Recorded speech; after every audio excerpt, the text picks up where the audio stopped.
Hey everybody, welcome to Always Bored, Never Boring. You join me today for a very quick video recorded at my paint station. As some of you may know, I was recently contacted by a company called Eldritch Foundry, which is a company that lets you design your own 28mm miniatures and then they will either print them for you or you can purchase the STL files to print them yourself. They asked if I would be interested in designing some of my own characters and then showing them off on the channel, which I did. I've already posted a video which talks about exactly how you go about designing your miniature using the online tools available. So if you would like to know more about that, if you look in the video description for this video, you will find a link to my previous video which goes through that whole process. In that video, in addition to showing how easy it is to use the online tools to design your miniature, I also showed how they arrived, I unboxed them, and showed off the miniatures in their raw state. But in order to give you a better idea of the kind of detail and the quality of the printing that you will get if you order these miniatures, this is a quick follow-up video where I'm going to show the miniatures all painted up. If you watched my previous video, you will know that I designed 4 characters and the idea was to have one miniature representing each of my family. That's myself, my wife and my 2 children. This is the miniature that I designed to represent me because my last name is Outlaw, so I designed a cowboy. And this miniature was so easy to paint. Because I had complete control over what the miniature looked like, I kept it pretty simple. I like miniatures that are relatively simple in terms of their design. I don't like lots of twiddly bits and extra backpacks and side weapons and all that sort of stuff. So I kept it simple. But I still think all the detail is there. And I'm by no means the best painter in the world, but I'm very happy with how that turned out. The second miniature I painted was my daughter, the butterfly princess, and when I painted my own miniature I didn't really have a firm concept in mind for what I wanted to do with this set of miniatures, but in painting this miniature I kind of came up with a colour palette that I used through the rest of the set that would kind of tie them together. I focused on these purples and dark pinks and spots of green. The butterfly princess is a nature creature, so she is spawning a little vine on her hand. And I don't know how well the concept worked, but I mirrored the pattern of the wings in the dress and the leggings at the bottom to kind of create a symmetry in the top and bottom parts of the miniature. This knife was a little bit bent when it arrived, it was a little bit curved, but I actually applied a little bit of hot water to it and that straightened it up. And again, I think that painted up really nicely and I'm very happy with that indeed.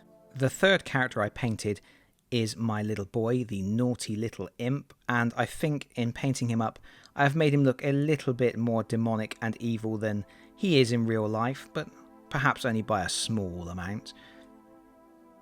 But again, I've gone for the purples. He's got a green tunic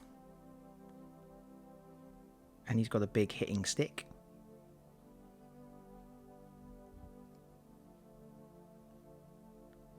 Again, I kept the miniature relatively simple. I didn't put a lot of bits and pieces on it. But I think it's a strong pose and I really like the final look. And I gave him a cracked demonic base.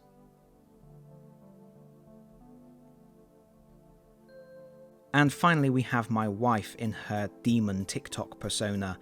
I maintained the purple colour palette again and gave her a little bit of a Raven vibe from DC.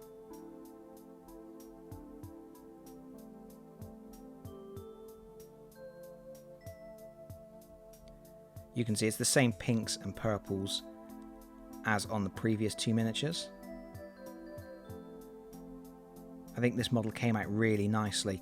When you are designing your miniature online, sometimes elements will clip together, but you have a lot of freedom to move things around. I actually was able to adjust this hair element so that it didn't clip through this cape, and I'm very happy with the end result there. I was also able to adjust her hands and the position of her arms to make her point this dagger out and to adjust this staff so that it was actually touching the ground. So I was very happy with the level of customization I was able to get there. This glowing orb, by the way, is just Hexwraith Flame over white. You get a really cool glowing effect, which I think is really nice. And that's it, 4 very cool miniatures that I designed myself to represent in certain ways my family and my family's characteristics. What am I going to do with them? Well, of course, they will surely see some use in Dungeons & Dragons at some point, but what I was really thinking of doing with them was creating a Rangers of Shadowdeep warband with them. This would require a little bit of tweaking of rules, coming up with some new rules for things like 6-shooters, but I thought it might be fun to send my family on an adventure. The only thing I need to do is to add a werewolf miniature to the mix to represent my handsome and most loyal best friend, Snuffy the dog. But that is something for another day. For now, all I've got left to do is to say thank you once again to Eldritch Foundry for giving me an opportunity to try out their services and to showcase these really nice miniatures on my channel. If you would like to have a go at designing your own miniatures using the Eldritch Foundry online tool, you can do so for free. You don't need to actually purchase what you make. You can just play around with it and see if you can come up with something interesting. I will put a link in the video description so you can go and check it out. But that is it from me for now. Thank you so much for watching. If you've enjoyed this video, please consider pressing the like button. If you really enjoyed this video, please consider subscribing if you don't already do so. And hopefully, I'll see you all again very soon. Bye bye everyone. Bye bye.